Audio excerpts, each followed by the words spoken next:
오늘은 고린도후서 5장 17절 말씀을 가지고 새로운 피조물이다 라는 제목을 가지고 말씀을 생각하려고 합니다.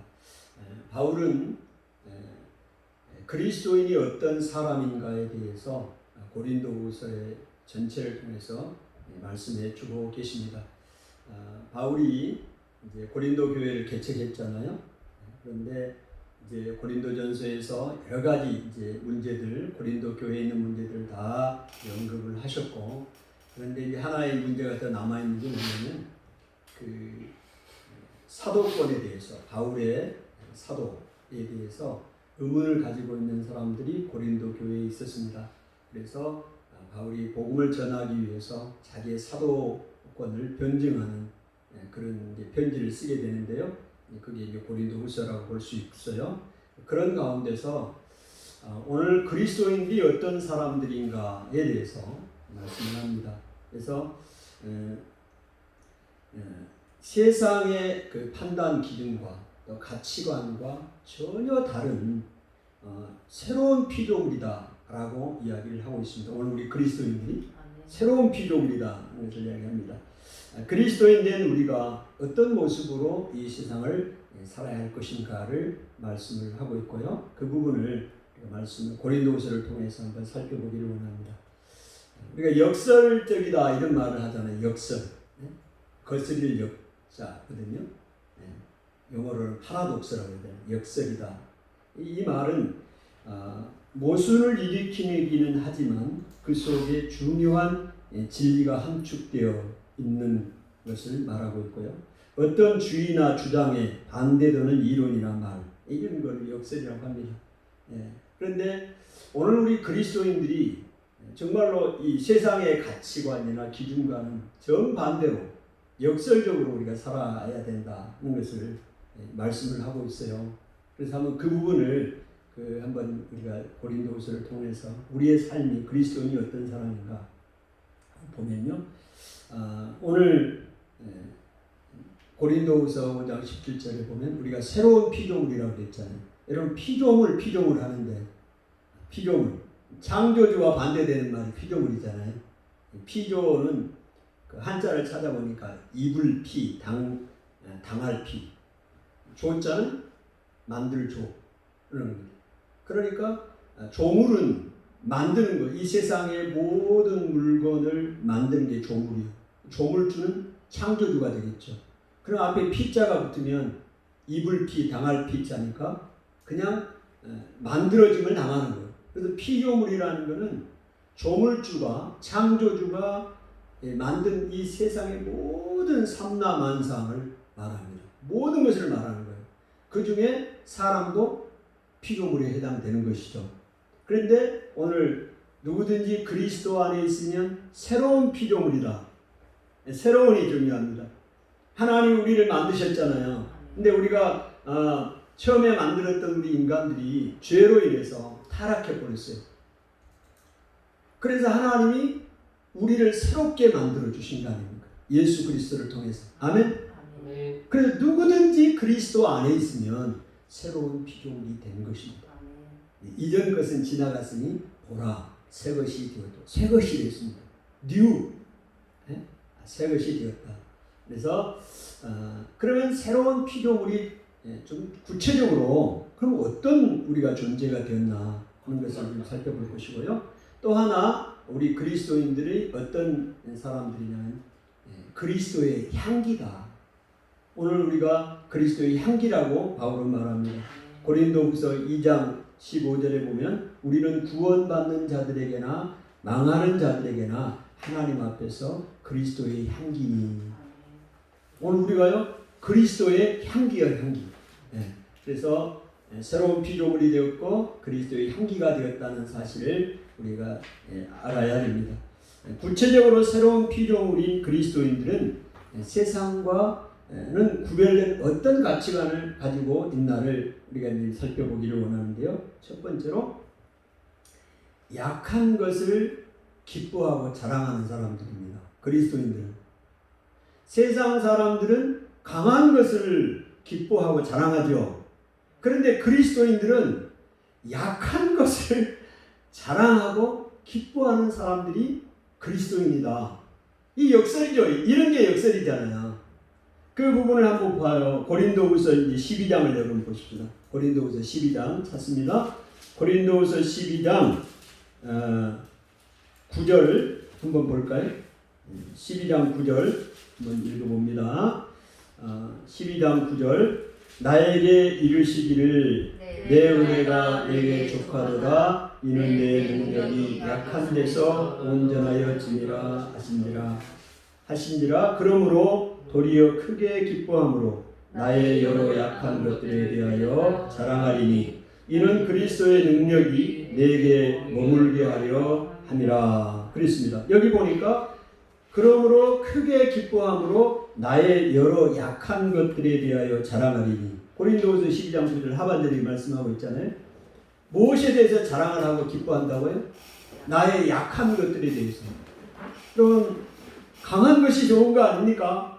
그것이 자랑할 만한 것이지 무슨 약한 것을 자랑하고 그것도 크게 기뻐할 이유가 어디 있습니까? 그런데 그리스도인들은 약한 것을 기뻐하고 즐거워한다. 그리고 자랑한다. 여러분 여기 기뻐한다, 이 기뻐하고 자랑한다는 얘기는 어떤 의미와 관계냐면 만족한다. 내가 만족하고 또 기뻐한다. 이런 말과도 동의어라고 할 수 있어요. 그래서 약한 것을 기뻐하고 즐거워하는 자다. 그리고 왜 약한 것을 그러면 기뻐하고 즐거워할까요? 그것은 그리스도의 능력이 내게 머물기 때문에 그렇습니다. 12장 9절 거기 나와 있죠. 예, 나의 여러 약한 것들에 대하여 자랑하리니 이는 왜냐하면 그리스도의 능력이 내게 머물게 하려 함이라. 어떻게 내 약한 것이 그리스도의 능력이 내게 머뭅니까? 여러분 이거예요. 내가 약하잖아요. 그 약하니까 하나님 앞에 은혜를 구하는 겁니다. 하나님 앞에 도움을 구하는 거예요. SOS를 치는 거예요. 그러면 하나님이 나를 도와주시는 거죠. 나의 약함 때문에 하나님의 능력이 그리스도의 능력이 내게 머무는 거예요. 그래서 내가 약한 그때가 강한 때다. 바울이 그렇게 이야기를 하고 있죠. 10절 하반절에 이는 내가 약한 그때의 강함이라. 역설이죠. 내가 약한데 어떻게 그때가 강하냐고. 아니 내가 힘이 없는데 어떻게 그때 강해지냐고. 바울이 거짓말을 하고 있는 거예요. 아닙니다. 여러분 이게 그리스도의 삶이라는 거예요.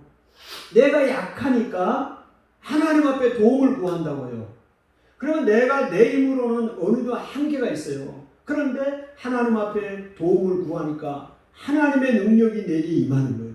머무는 거예요. 그러니까 강해지는 겁니다. 그러니 바울이 자기의 약함을 크게 기뻐하고 자랑한다. 할렐루야. 아멘. 오늘 우리의 삶이 그리스도인의 새로운 피조물인데요. 오늘 새로운 피조물이 구체적으로 어떤 삶이냐? 나의 약한 것을 자랑하는 삶이고 만족하는 것이고 기뻐하는 것이다. 여러분 약하다고 나는 어쩔 수가 없어. 이렇게 자포자기하고 있는 삶이 아니라 그리스도의 능력을 구하는 거예요. 하나님의 은혜를 구하는 겁니다. 그럴 때 그리스도의 능력이 나에게 나타나서 그리스도의 능력이 온전하게 나타나. 바울이 이야기합니다. 바울도 약함이 있었습니다. 여기에 바울이 자랑하는 것 중에 약함이라는 표현이 나오는데요. 오늘 내가 약하다. 10절에 내가 그리스도를 위하여 약한 것들과 능력과 궁핍과 박해와 공고를 기뻐한다. 이 약한 것은 우리 세번역에서는 병약한 것으로 표현되어 있어요. 영어 성경에서도 weakness, infirmity, 킹제임스 번역 같은 infirmity, 이 병약한 것. 그 다음에 이제 다른 번역에서는 weakness에서 약한 거, 나약한 거 표현되어 있습니다. 그러니까 약한 것은 실제적으로 내가 몸이 약한 것도 있고 연약한 것도 있고 내 몸이 병든 것도 포함된다 이 말입니다. 바울이 육체에 가시가 있었습니다. 그래서 하나님 앞에 3번을 간구했어요. 왜 간구했어요? 낫게 해달라고. 그런데 하나님께서 말씀을 합니다. 내 은혜가 내게 족하도다. 하나님의 은혜가 너에게 족하도다 말씀하고, 내 능력, 이는 왜 족하냐? 내 능력이, 하나님의 능력이 약한 데서 온전하여지니라. 하나님 말씀하신 거예요. 약한 데서 온전해지는 거예요. 내가 지금 병들어 약하잖아요. 내가 부족해요. 그런데 이 약한 것으로 끝나는 것이 아니고 하나님의 은혜가, 하나님의 능력이 약한 데서 온전해지는 거예요. 그러니까 내가 하나님의 은혜를 구할 때, 나의 몸이 아파서 하나님의 은혜를 구할 때, 내 힘으로 감당할 수 없는 문제를 만나서 하나님 앞에 은혜를 구할 때 하나님의 은혜가 내게 머물고 임한다는 것입니다. 그래서 하나님의 능력이 약한 데서 온전해진다 이 말이에요. 바울이 이 사실을 깨닫고, 이 하나님의 말씀을 깨닫고 기도하기를 멈추잖아요. 병약한 것을 하나님 앞에 3번 구했지만, 하나님이 치유해 달라고 구했지만 하나님이 내 은혜가 내게 족하도다 말씀하십니다. 그래서 육체의 가시 곧 뭐라고 표현했느냐? 사단의 사자다 이렇게 표현하고 있습니다.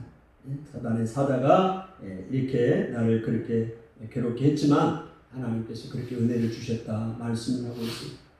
여러분, 내 능력이 약한 데서 온전하여지기 때문에 바울이 약한 것을 자랑했고 우리도 약한 것을 자랑할 수 있다 이 말입니다. 아멘입니까? 네, 아멘. 여기서 10절에 보니까 같이 읽습니다. 시작. 그러므로 내가 그리스도를 위하여 약한 것들과 능욕과 궁핍과 박해와 곤고를 기뻐하노니 이는 내가 약한 그때에 강함이라 그랬습니다. 바울이 이 약한 것들을 자랑하고 있죠. 여기서 약한 것들이 뭐라고 그랬어요? 병약한 거, 나약한 거, 이것을 자랑한다. 여러분의 나약한 것이 뭐예요? 이거를 여러분 자랑할 수 있어요? 이게 새로운 피조물의 삶이라니까요. 그리스도인들의 삶이에요. 세상 사람들은 강한 것을만 자랑한다고요. 그런데 오늘 우리 그리스도인들은 약한 것을 자랑하는 사람들입니다. 왜? 그리스도의 능력이 내게 머무는 것이고 온전해지기 때문에 그때 약한 그때가 강할 때다 그런 것이죠. 그 다음에 능력이 뭡니까? 능력을 받는, 이건 모욕이라는 뜻입니다. 모욕. 사람들에게 멸시를 받는 거예요. 그리스도를 위하여 멸시를 받을 때 이걸 부끄러워하지 마세요. 자랑으로 여겨야 됩니다. 기뻐해야 돼요. 왜? 그때 하나님의 능력이 임하는 거예요. 바울이 그걸 깨달은 겁니다. 그 다음에 궁핍은 빈궁한 것이다. 가난한 것을 이야기를 하고 있습니다. 몹시 가난한 것을 궁핍이라고 해요. 그러면 가난함도 우리가 자랑할, 기뻐해야 돼. 우리는 가난한 것을 창피하게 여겨요. 돈 많은 부자가 된 것만 동경하고 그것만 자랑해요. 그런데 바울이 왜 궁핍한 것을 자랑합니까? 그 가난한 것 때문에 하나님의 은혜를 구할 때 하나님의 은혜가 임하는 거예요. 아멘. 박해, persecute. 박해, 사람들에게 못 살게 굴어서 해롭게 함. 사람들이 못 살게 굴어. 예수 믿는 것 때문에 못 살게 굴고 나를 손해보게 만드는 거예요. 이게 박해입니다. 오늘 우리가 이 시대에도 지금 박해를 받고 있어요. 이거 자랑해야 돼. 만족하게 받아들여야 돼. 왜? 이럴 때 하나님 앞에 은혜를 구하잖아요. 그래서 우리가 기도하잖아요. 아멘? 평안해보세요. 우리가 기도하나. 우리가 매일 저녁 왜 기도해요? 왜 이 나라를 위해서 기도하냐고요. 매일 저녁. 박해를 받고 있기 때문에 하나님의 은혜를 구하는 거 아닙니까? 그러면서 하나님이 우리에게 풍성한 능력이, 하나님의 능력이 우리에게 임하는 거예요. 그 약할 때 곧 강해지는 거예요. 할렐루야. 그래서 약한 것을 자랑할 수 있는 거예요. 아멘. 그 다음에 자랑하는 게 뭐예요? 곤고를 기뻐하는. 이 곤고는 곤구 이런 뜻입니다. 그래서 하드십, 단어로는 형편이나 처지 따위가 딱하고 어렵게 만들어. 이게 곤구. 아니 형편과 처지가 아주 딱하고 어려워. 이것을 자랑한다고요? 기뻐한다고요? 말이 안 돼. 이게 역설이죠. 모순처럼 보이잖아요. 그런데 모순처럼 보이지만 모순이 아니에요. 거기에 놀라운 진리가 이게 역설이라고. 내가 형편이 딱하고 처지가 힘들어 어려운 상황이야. 이거를 바울은 기뻐한대. 자랑한대. 왜? 이 어려움 때문에 하나님 앞에 기도하는 거예요. 그러면 하나님의 능력이 임한다 이 말입니다. 내게 머문다 이 말입니다. 그 약한 것이 강한 때가 돼. 아멘. 여러분 우리 그리스도인의 삶이 이런 삶이라는 거예요. 오늘 우리가 그걸 보고 있어요. 고린도후서 전체를 통해서 바울이 이 부분을 이야기해요. 우리가 그리스도인들이 어떤 삶을 사는 사람들인가를 구체적으로 말씀하고 있습니다. 이제 그래서 바울이 자기의 약함을 곤고하고 박해를 받은 것을 바울이 기뻐하는 내용을 쭉 이야기를 하고 있는데요. 우리 그 부분 한번 봐요. 11장 봅니다. 11장 24절부터 28절까지를 한번 봅시다. 11장 24절부터 28절까지 같이 한번 읽어요. 시작. 유대인들에게 사실에서 하나 가만매를 5번 맞았으며 3번 태장으로 맞고 1번 돌로 맞고 3번 파선하고 일주야를 깊은 바다에서 지냈으며 여러 번 여행하면서 강의 위험과 강도의 위험과 동족의 위험과 이방인의 위험과 시내의 위험과 광야의 위험과 바다의 위험과 거짓 형제 중에 위험을 당하며 또 수고하며 애쓰고 여러 번 자지 못하고 줄이며 목마르고 여러 번 굶고 춥고 헐벗었노라. 네, 거기까지 이렇게 보겠습니다. 바울이 지금 당했던 일, 복음을 위하여 그리스도를 위하여 당했던 일, 이 박해와 곤고를 지금 기뻐하면서 자랑하고 있습니다.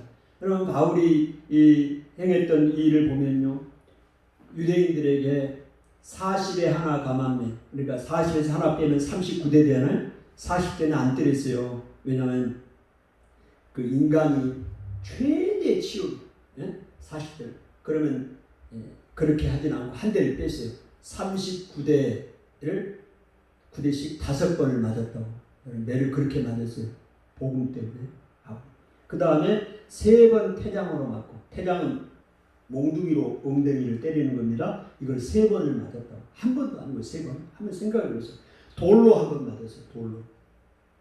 한 번 딱 맞아가지고 이게 돌을 한 번 맞는 게 아니라 루스드라에서 돌로 사람들이 던진 돌에 거의 죽은 것처럼 되었어요.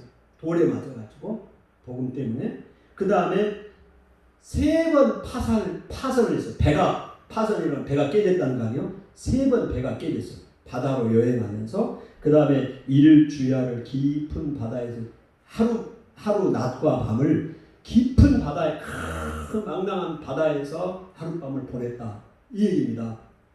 그 다음에 여러 번 여행을 하면서 전도 여행을 하면서 강의 위험, 그 다음에 강도의 위험, 그 다음에 동족, 같은 동족의 그 위험, 그 다음에 이방인의 위험, 그 다음에 시내의 위험. 이 시내는 시내가가 아니에요. 도시입니다. 도시. 시내의 위험, 광야의 위험, 바다의 위험, 거짓 형제 중에 위험을 당하고 수고하여 애쓰고 여러 번 자지 못했어요. 저녁에 잠을 자지 못하고 목마르고 여러 번 굶고 배고팠다. 춥고 헐벗었다. 여러분 바울이 지금 이게 지금 자랑할 거예요 이게? 이게 자랑할 거냐고. 매 맞고 돌 맞고 파선 당하고 깊은 바다에서 있고 동족 이방인 강 도시 강도만 죽을 뻔했다는 게 자랑이냐고. 바울이 자기가 지금 자랑하고 있는 거 아니면 그걸 기뻐한다고 하는 거 아닙니까? 왜 그래요? 그 연약함 때문에 그리스도를 의뢰하게 되고 하나님을 의뢰하게 되면서 하나님의 앞에서 능력을 받고 강하게 됐다는. 그래서 11장 30절에 말씀하고 있죠. 내가 부득불 자랑할진대 내가 약한 것을 자랑하리라. 아니, 부득불 자랑하게 된다면, 자랑하지 말라고 그랬는데 자랑하게 된다면 자기의 무엇을? 11장 30절 뭐를 보세요. 11장 30절 읽습니다. 시작.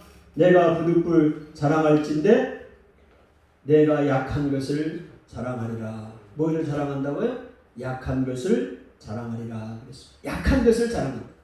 강한 것을 자랑하는 것이 아니라 약한 것. 여러분 약한 것을 자랑하십시오. 아멘. 아멘. 약한 것을 자랑하시라. 그럴 때 하나님의 능력이 임하게 되는 것입니다. 여러분 새로운 피조물로 이제 두 번째 역사를 보면요, 우리가 첫 번째는 뭐였어요? 약한 것을 자랑하는 거였죠. 이 그리스도의 삶입니다. 우리는 이제 약한 것을 자랑하세요. 아멘. 만족하는, 기뻐하는. 왜? 그때가 곧 강할 때예요. 왜? 내 능력이 아니라 그때 하나님 앞에 은혜를 구하고 도움을 구하니까 그리스도의 능력이 내게 머물기 때문에 약한 그때가 강함이라. 할렐루야. 그런 삶을 여러분이 살 수 있길 축복합니다. 그게 그리스도인의 삶입니다. 두 번째로 그리스도인의 삶은 육신으로 싸우는 자가 아닙니다. 오늘 우리가 육신을 가지고 살고 있잖아요. 그런데 우리가 싸우는 이 무기는 육신이 아니에요. 그럼 뭐냐? 우리의 싸우는 무기는 뭐냐? 하나님의 능력이라는 것을 이야기를 하고 있습니다. 여러분 고린도후서 10장을 보겠습니다. 고린도후서 10장 3절 4절을 한번 보여요. 고린도후서 10장을 찾으세요. 자, 3절 4절 시작. 우리가 육신으로 행하나 육신에 따라 싸우지 아니하노니 우리의 싸우는 무기는 육신에 속한 것이 아니요 오직 어떤 견고한 진도 무너뜨리는 하나님의 능력이라. 모든 이론을 무너뜨리며 하나님을 아는 것을 대적하여 높아진 것을 다 무너뜨리고 모든 생각을 사로잡아 그리스도에게 복종하게 하니. 아멘. 세상 사람들이 싸우는 무기는 육신의 것을 가지고 싸우잖아요. 그러나 그리스도인들은 육신을 가지고 살고 있지만 육신으로 싸우는 자가 아니라 하나님의 능력으로 싸우는 자다는 것을 말씀을 하고 있습니다. 그렇다면 하나님의 능력이 무엇일까요? 그 능력에는 어떤 능력이 있겠는가? 하나님의 능력은 하나님의 말씀이죠. 또 성령의 능력을 의미합니다. 하나님의 말씀으로 우리는 싸우는 것이고 성령의 능력으로 싸우는 거예요. 육신의 무기로 싸우지 않아요. 총과 칼로 혈기로 싸우는 것이 아니에요. 세상 사람들은 그런 것으로 싸우는 거거든요. 그러나 우리는 그리스도인들은 육신을 가지고 싸우는 사람이 아니다. 그게 역설이죠. 같이 싸워야 되는데 그렇게 싸우는 게 아니고 하나님의 능력으로 싸운다. 하나님의 말씀으로 성령의 능력으로 싸우는 것이다. 이 하나님의 능력인 어느 정도인가를 보니까 오늘 4절 5절에 읽었던 것처럼 어떤 것입니까? 오직 어떠한 견고한 진도 무너뜨립니다. 이 견고한 진은 스트롱홀드, 아주 강한 요새입니다. 이런 어떠한 진도 하나님의 능력은 다 무너뜨려요. 아멘. 그러니까 하나님의 능력으로 우리가 싸우는 거죠. 어떠한 진도, 군대가 대오를 형성하고 진지를 치고 있습니다. 캠프를 치고 있어요. 스트롱홀드 요새예요. 근데 어떠한 진도 하나님의 능력으로는 다 무너뜨린다 하는 것이요. 그 다음에 모든 이론을 무너뜨립니다. 모든 이론, 사상, 이데올로기 다 무너뜨려요. 그리고 하나님을 아는 것을 대적하여 높아진 모든 것을 다 무너뜨립니다. 하나님을 아는 것을 대적하여 하나님을 알지 못하게 만드는 헛된 철학이나 이론이나 사상이나 이런 모든 것들을 하나님의 능력으로 무너뜨립니다. 그리고 모든 생각을 사로잡아 그리스도에게 복종하게 하나요. 모든 생각을 다 사로잡아. 뭐가요? 하나님의 능력이. 그러니까 육신으로 싸우는 게 아니에요. 근데 우리 육신이 가지고 내 육신 가지고 싸우면 얼마나 연약한데 한계가 너무 많아요. 세상을 결코 이길 수가 없습니다. 그래서 육신으로 싸우지 않는 사람이 그리스도인이다. 새로운 피조물이다. 아멘. 바울이 그걸 이야기를 하고 있는 것입니다. 그래서 원수를 내가 갚으면 안 돼요. 내가 갚으면 다 해결될 것 같지만 그렇게 되지가 않습니다. 그래서 사도 바울이 로마서에 말씀하잖아요. 한번 볼까요? 로마서 12장 19절 21절 펴볼까요? 여기 표시를 놓으시고 로마서 12장 19절부터 21절 같이 한번 읽습니다. 시작. 내 사랑하는 자들아 너희가 친히 원수를 갚지 말고 하나님의 진노하심에 맡기라. 기록되었을 때 원수 갚는 것이 내게 있으니 내가 갚으리라고 주께서 말씀하시니라.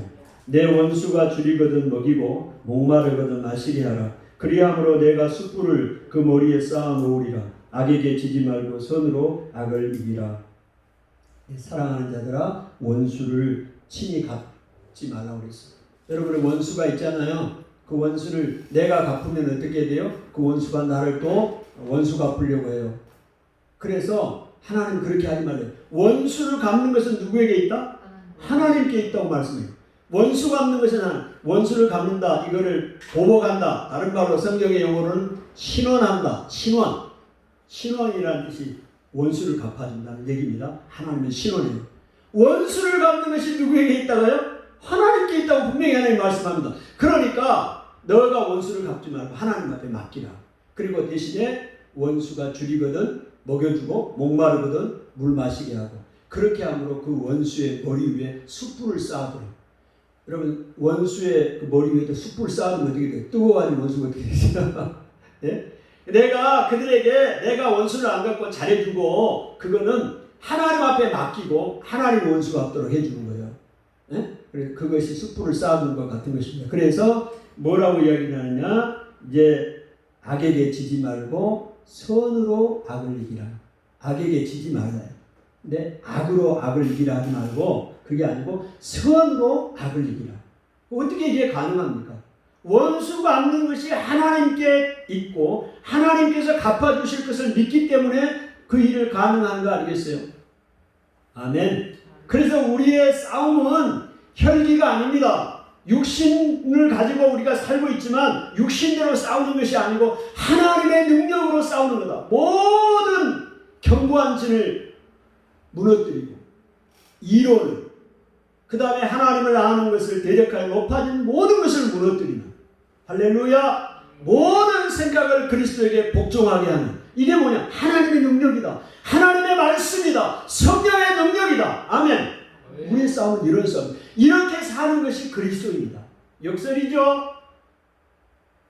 주먹이 날라오면 나도 주먹으로 때려야 되는 것이 육신으로 가지고 싸우는 거 아닙니까?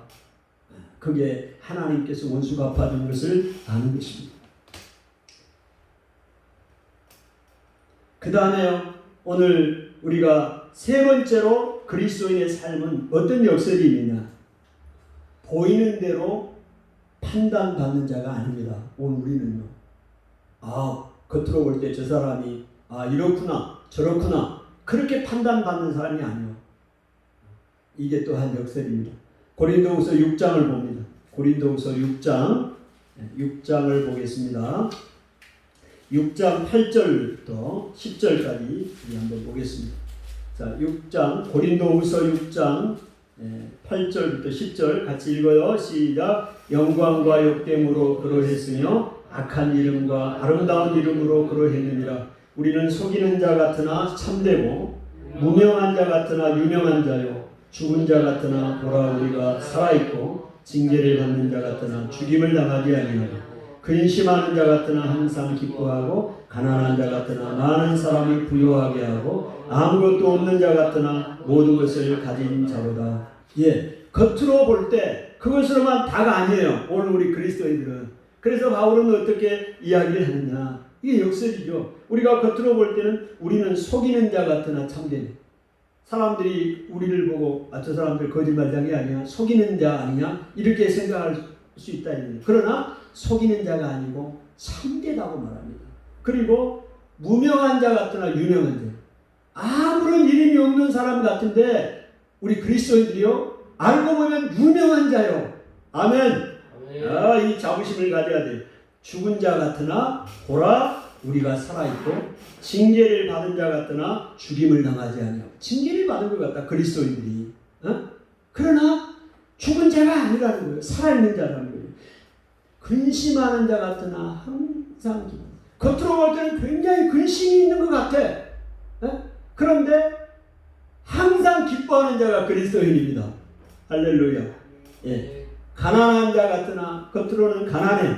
돈이 없는 것 같아. 그러나 부요한 자다. 많은 것을 가난한 자 같은 많은 사람을 부요하게 합니다. 아멘. 저 사람이 가난해가 아무것도 없는 것 같은데 아주 많은 사람을 부요하게 하는 것이 그리스도인이에요. 그 다음에 아무것도 없는 자 같으나 모든 것을 가진 자입니다. 아무것도 없는 것 같아. 겉으로 볼 때는 오늘 우리 그리스도인이 그러나 모든 것을 가진 자입니다. 예수 그리스도를 가졌잖아요. 예수 그리스도가 우리 안에 계시잖아요. 모든 것을 가진 자입니다. 할렐루야. 오늘 우리 그리스도인이 그런 사람이라는 거예요. 아무것도 없는 자 같으나 모든 것을 가진 자고 가난한 자 같으나 많은 사람을 부요하게 영적으로 부요하게 해요.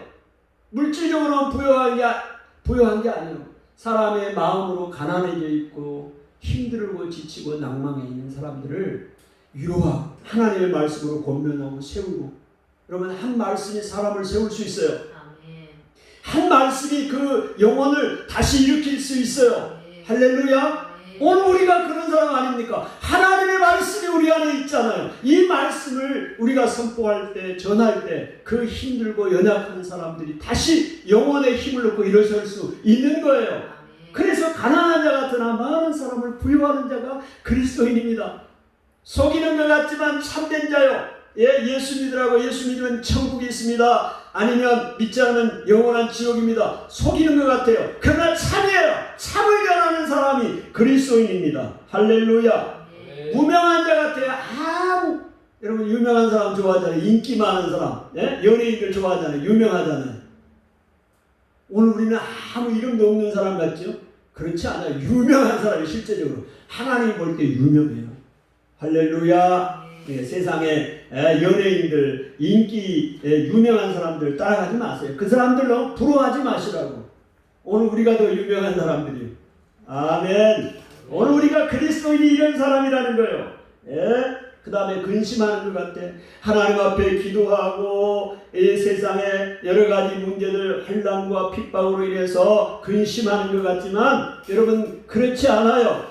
항상 기뻐하는 자. 내년에는 우리가 근심할 바깥으로 근심된 일이 많이 있지만 하나님 앞에 기도하고 하나님의 위로를 경험하고 나면 기뻐. 오늘 교회 오기 전에는 우리가 세상에 많은 염려 때문에 근심하고 낙심하는 경우 많아요. 그러나 하나님 앞에 예배를 드리고 찬송할 때 내 영혼이 기뻐하고 할렐루야. 기뻐하는 자가 되는 거예요. 이게 그리스도인입니다. 역설이에요, 역설. 할렐루야. 오늘 고린도후서를 통해서 사도 바울이 그리스도인 새로운 피조물이 어떤 존재인가 우리에게 말씀하고 있어요. 여러분이 그런 사람입니다. 이 말씀을 붙잡으시고 그러면 새로운 삶이 진행되는 것입니다. 여러분, 네 번째로 우리가 어떤 사람이냐, 어떤 역사를 가지고 있느냐. 고난 가운데서도 위로를 받는 사람이고 그 위로를 또 다른 사람에게 전하는 사람입니다. 이게 역설이요. 여러분, 고난이 없는 것이 복 아니겠어요? 그런데요, 그리스도인들에게 고난이 넘칩니다. 근데 고난이 넘친데 위로도 넘쳐요. 이게 역설이요. 아니, 고난이 넘쳐요. 그리스도인들에게 고난이 있다니까요. 넘친다니까요. 그런데 위로도, 그리스도의 위로도 우리에게 넘친다. 근데 그러면 이게 뭐야? 그래 놓고 이 위로를 통해서 왜 그런 위로를 우리에게 주느냐? 왜 이런 고난을 통해서 우리에게 위로를 받게 하느냐? 그러면요, 다른 사람을 위로하기 위해서 그렇게 하셨다. 다시요? 오늘 우리는요, 고난이 없는 게 아니고 그리스도인들은 고난이 넘쳐요. 고난이 어떻게 했다고요? 넘친다고. 그런데 고난이 넘친 것만큼 그리스도의 위로도 우리에게 넘친다. 할렐루야. 위로도 넘친다니까. 이 역설이요. 아니, 고난 안 주시면 되지. 그리고 위로만 주고 그러면 될 거 아닙니까? 근데 고난을 주셨다가 위로도 왜 그렇게 하셨느냐. 고린도후서 1장에서 분명하게 말씀합니다. 오늘요, 우리가 이 하나님으로부터 받은 위로를 가지고 환난 가운데 있는 다른 사람들을 위로하기 위해서 위로하는 자로 우리를 세우셨어요. 그래서 우리에게 고난을 주셨고 그 고난만큼 위로도 넘치게 주셨고 그래서 그런 고난을 당하고 있는 사람들이 위로하는 자로 만들었다. 여러분 헨리 나우엔이라는 사람이 책을 썼는데 그 책 제목 중에 하나 유명한 게 있죠. 상처 입은 치유자. 예? 치유자는 치유자인데 상처를 입었어요. 여러분 고난을 당했어요. 고난을 당하고 어려움을 당했기 때문에 나와 같은 고난을 당하고 환난 가운데 있는 사람들 위로할 수 있는 거 아니겠어요? 아멘. 오늘 내가 이렇게 아픔이 있고 육신의 아픔이 있고 경제적으로 여러 가지 문제가 있고 아픔이 있어요. 상처를 입었어요. 사람들로부터 많은 상처를 입고 그러면 이걸 좌절하고 낙심할 문제가 아니라 하나님이 위로도 넘치게 주신다니까요. 그래서 그 위로를 통해서 나와 같이 상처를 받고 있고 고통 가운데 있는 사람들을 위로하는 자가 되는 거예요. 그래서 상처 입은 치유자다 이 말입니다. 할렐루야. 이거를 정말로 이렇게 우리에게 주셨나 보시자고요. 고린도후서 1장을 펴니다. 고린도후서 1장 자 4절 5절을 한번 보겠습니다. 같이 읽어요. 시작. 우리의 모든 환난 중에서 우리를 위로하사 우리로 하여금 하나님께 받는 위로로서 모든 환난 중에 있는 자들을 능히 위로하게 하시는 이시로다. 그리스도의 고난이 우리에게 넘치는 것 같이 우리가 받는 위로도 그리스도로 말미암아 넘치는도다. 아멘. 네, 분명하게 말씀하고 있습니다. 4절 우리의 모든 환난 중에서 우리를 위로하사 우리의 모든 환난 중에서 어떻게 위로하신다. 환난이 없는 가운데 위로하는 게 환난 중에서 위로해. 그러니까 왜 이렇게 환난이 있나? 내가 예수 믿는데 이런 고난이 있나? 이렇게 말하면 안 됩니다. 하나님 예수 믿는 것 때문에 고난이 많습니다. 아멘. 고난이 많다고요. 그런데 하나님의 위로가 넘친다고요. 그 이야기를 하고 있습니다. 역설이죠, 역설. 하나님의 우리의 모든 환난 중에서 우리를 위로하사. 누가 위로해요? 하나님 위로하십니다. 우리로 하여금 하나님께 받는 위로로서 모든 환난 중에 있는 자들을 능히 위로하게 하시는 이시로다. 위로가 필요한 사람들에게 위로를 나로 하여금 주게 만드는 거예요. 그러면 내가 위로할 게 있어야 내가 위로할 거 아닙니까? 근데 하나님은 나에게 이 고난 가운데 환난 가운데 나를 넘치게 위로하셨어요. 그래서 그 위로를 가지고 자매에게 형제에게 고난 가운데 있는 자에게 위로하게 하신 하나님이시다. 5절 분명하게 다시 이야기를 하죠. 그리스도의 고난이 우리에게 넘친 것 같이 우리가 받는 위로도 그리스도로 말미암아 어떻게 해요? 넘치는도다. 아멘. 참 하나님의 그 은혜를 우리가 살펴보았습니다. 그럼 말씀의 결론을 내줘요. 오늘 고린도후서를 통해서 사도 바울이 새로운 피조물이다 우리를 말씀하고 있죠. 그리고 그리스도 안에서 그리스도 앞에서 향기다. 세상의 향기를 나타내는 사람이다 라고 이야기를 하고 있습니다. 그러면 우리가 새로운 피조물이고 또 그리스도의 향기인데 구체적으로 우리가 어떤 그 사람들인가 또 새로운 피조물이 어떤 존재인가를 고린도후서에 이렇게 말씀을 하고 몇 군데를 우리가 찾아봤어요. 첫 번째로 우리는 자기의 약함을 자랑하는 사람들이다. 아멘. 강한 것이 아니라 약한 것을 자랑하고 그 다음에 오늘 우리가 육신대로 싸우는 것이 아니라 하나님의 능력으로 싸우는 사람들이다. 그 다음에 고린도후서 6장에 아무것도 없는 것 같지만 모든 것을 가진 자인 것처럼 겉으로 보이는 것으로 판단받지 않는 사람이 우리 그리스도입니다.